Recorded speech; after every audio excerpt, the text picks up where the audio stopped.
What's up, you guys? Wonder Bro here. Tonight we're doing a sponsored stream by Jeremy, so shout out to Jeremy. He wants to know, how do you truly let go? There's moments where the anxiety is so intense, the panic is so intense that you believe if you let go, which equals allowing the anxiety to rise, allowing the thoughts to come and go and say whatever they want to say without trying to figure it out and solve it. So many people believe that if you do that, something bad is going to happen. So how do you let go? Letting go comes down to your understanding of anxiety. That's really what it comes down to at the end of the day. If there is a belief within you that says, unless I do something about these thoughts or feelings, then the anxiety is never going to leave me alone, that is a belief that has to be challenged. You challenge that by practice, right? You allow yourself to have thoughts that cause you anxiety, and instead of getting reassurance and fighting with them and arguing with them, you do what Dr. Claire Weeks said, which is see them right through. Eventually you'll see that the anxiety does come down, maybe not as quickly as you'd like, but eventually it does come down whether you figure it out or not. Now that's the same with a situation, that's the same with a feeling. People have difficulty letting go because they truly believe that if they don't try to figure it out, if they don't try to figure the thoughts out, if they don't try to escape the situation, if they don't try anything that they know they shouldn't be doing, reassurance, coping methods, stuff like that, they believe that they're not going to get a break from the anxiety. They believe that the anxiety is just going to mount and mount and mount indefinitely, and that is a driving fear for a lot of people, that I have to do something. Right? That's what it comes down to. I have to do something about this anxiety in my body, the thoughts in my mind. I have to do something about whatever is causing me anxiety in order to get relief from the anxiety.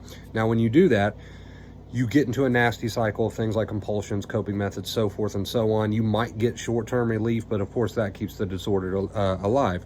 And again, this comes down, once more, I'll say it again, to the false belief that unless I do something about the thoughts, the feelings, the situation, my anxiety isn't going to leave. So you go into that cycle, you do the compulsions, you keep the disorder alive, you might get short-term relief. You have to break out of that. You have to challenge that belief that says, I can't let go. Because if I let go and I don't fight with the thoughts, I don't fight with the feelings, I just continue living, if I let go, it's just going to mount indefinitely. That is the false belief that needs to be broken, and the only way that you can break that false belief and start to let go is to challenge that false belief, to start allowing the thoughts and feelings and situations without the escape, without the argument, without the compulsions, without the fight, without these things that bring you this so-called relief. See it right through, as Dr. Claire Weeks called it. Once you start to challenge that false belief that says you can't let go because if you let go, something bad's going to happen or this won't leave you alone. Unless you start to challenge that false belief, you're going to live by that false belief, right? And the only way you can challenge it is to practice. So when it comes to letting go, I feel like it comes down to that false belief. I feel like a lot of people don't want to let go because they're afraid of what might happen if they do. They are afraid the anxiety will not leave them alone if they let go and they allow the thoughts and feelings and situation. They just keep moving through it and not using their coping methods, compulsions, reassurance, escaping. It's a long list. We could go on and on. People are just afraid of that.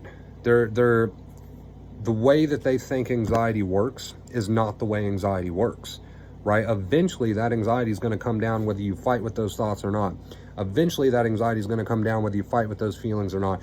Eventually that anxiety is going to come down whether you escape the situation or not. And not only that, but by doing it that way, even though it seems a bit tough and it takes work, it takes practice, by doing it that way, you're putting points towards breaking out of the disorder. You're putting points towards rewiring your brain. So sure, you can go for compulsions and coping methods and stuff like that and maybe get a little short-term relief because you're living by that belief of, oh, I have to do these things, I can't let go, I have to do these things to get relief.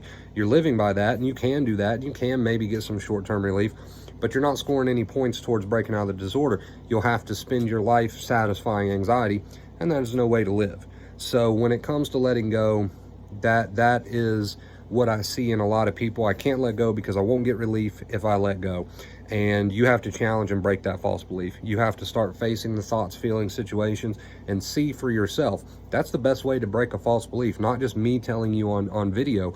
You have to see for yourself that when you face these thoughts, feelings, situations, you don't retreat, you don't use coping methods, you don't use compulsions, yeah, maybe you don't get that short-term relief in the moment, but you'll eventually see that anxiety start to fade anyway. And then you'll be like, wait a minute, I didn't have to do all the things that keep the disorder alive, and it still faded.